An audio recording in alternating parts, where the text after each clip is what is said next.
अमरीकी अवानी नुमाइंदगान ने सदर जो बाइडन के मुआवजे की तहकीकात की बाज़ाब्ता मंजूरी दे दी। तहकीकात से मुतालिक करारदाद के हक में 221 और मुखालफत में 212 वोट आए। बाइडन ने अवान के इकदाम को बेबुनियाद और सियासी शोबदेबाजी करार दे दिया।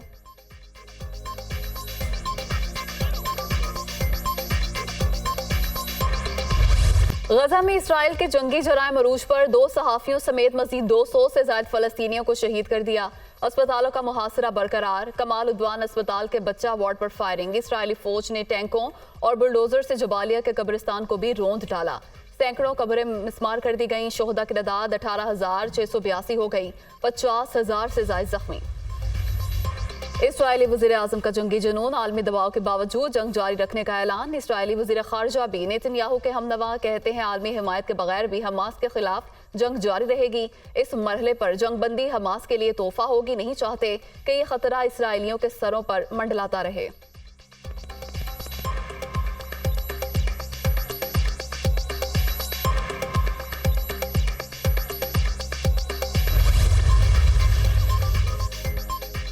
गजा में इसराइली जारहियत पर हुकूमत की मुजरिमाना खामोशी पर अमरीकी सिक्योरिटी एजेंसी के अफसरान फट पड़े। वज़ीर दाखिला के नाम 100 से ज्यादा अफसरान का खुला खत। बेगुनाह फलस्तीनियों और इसराइल के जुल्म और बर्बरियत से आंखें चुराने पर शदीद मुजम्मत। इबारती मैसेजिंग में 18,000 से ज्यादा फलस्तीनियों की शहादत पर सपोर्ट तस्लीम या अफसोस जैसे अल्फाज इस्तेमाल न करने पर मायूसी का इजहार।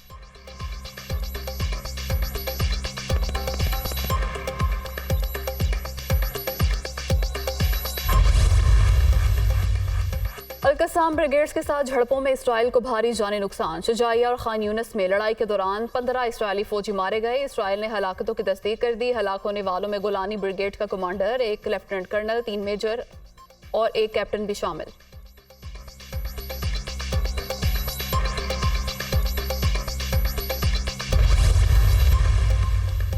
तेज हवाओं के साथ तूफानी बारिश। बेघर फलस्तीनियों के लिए एक और मुश्किल। जनूबी गजा में बेघर अफराद के खैमों में बारिश का पानी दाखिल हो गया। निज़ाम जिंदगी दरहम बरहम। सीवरेज का निज़ाम न होने के बायस सूरत हाल मजीद अबतर। वबाई अमराज फैलने का खदशा बढ़ गया। आर्जी पनाह गजीन कैंपों में पहले ही 3,60,000 अफराद वबाई अमराज से मुतासिर हैं।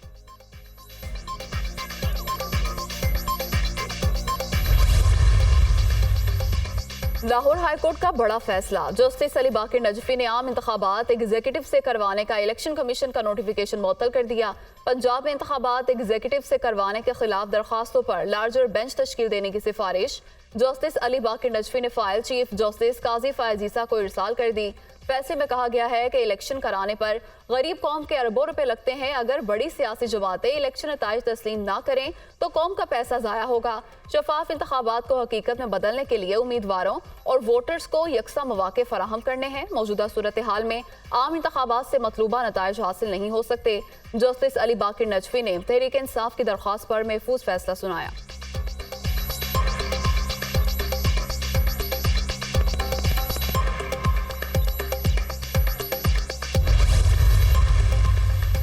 निगरान वज़ीर आज़म अनवारुल हक काकड़ ने इंकशाफ किया है कि डेटाबेस में अफगान शहरियों के जाली कागजात मौजूद हैं। जाली कागजात बने हैं तो उनके नाम वोटर लिस्टों में भी होंगे। अफगान शहरियों के जाली कागजात का इनहराफ करने वाला खुद को धोखा दे रहा है।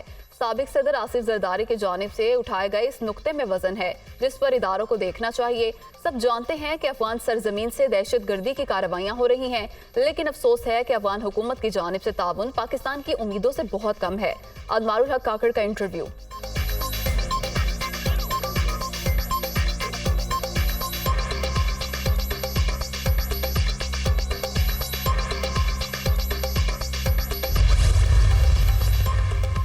Army chief general Asim Munir की अमरीकी वजीर दिफा लॉयड ऑस्टिन से मुलाकात। पेंटागन में होने वाली मुलाकात में इलाकाई सलामती से मुताल्लिक पेशरफ्त पर बातचीत की गई।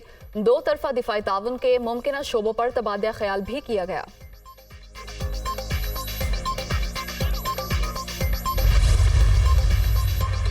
तुर्क फजाइया के कमांडर का एयर हेडक्वार्टर्स का दौरा। जनरल इस्माइल गनीकिया की air chief marshal Zaheer Ahmed Babar Sidhu से मुलाकात। बाहमी दिलचस्पी के अमूर 2 तरफा तरबियत और हवाबाजी की सनत में ताउन के लिए नई राहें उस्तवार करने से मुताल्लिक तबादला ख्याल। एयर चीफ ने फजाई मश्क में इंडस शील्ड में तुर्क फजाइया की शिरकत को सराहा।